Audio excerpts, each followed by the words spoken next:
Hello po, good evening. Magluto po tayo ng ating dinner at ito po yung ating mga ingredients at gagawa po tayo ngayon ng ating tofu steak burger. Ito po yung bacon, hiwain po natin maliliit. Unahin muna natin yung soup. Ilagay natin yung konting mantika, bacon, sibuyas at yung cabbage. Isunod na rin po natin yung carrots at yung tubig. Maglagay po tayo ng hiniwang sibuyas, giniling, tofu. Maglagay tayo ng 1 kutsarang milk at ng breadcrumbs, 3 kutsara, asin at paminta at ng 1 itlog. Lamasin po natin at lagyan natin 2 kutsarang cornstarch. Ilagay natin sa microwave 3 minutes po. Ito po yung horenso.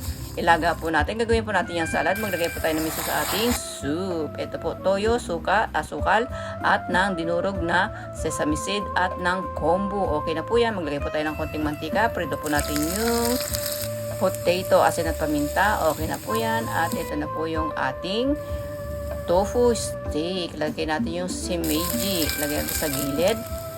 At maglalagay po tayo ng sauce, konting tubig at 3 kutsarang ketchup at 1 kutsarang oyster sauce at ng chicken powder. At ito na po yung ating steak tofu burger. At ito na po yung aming dinner.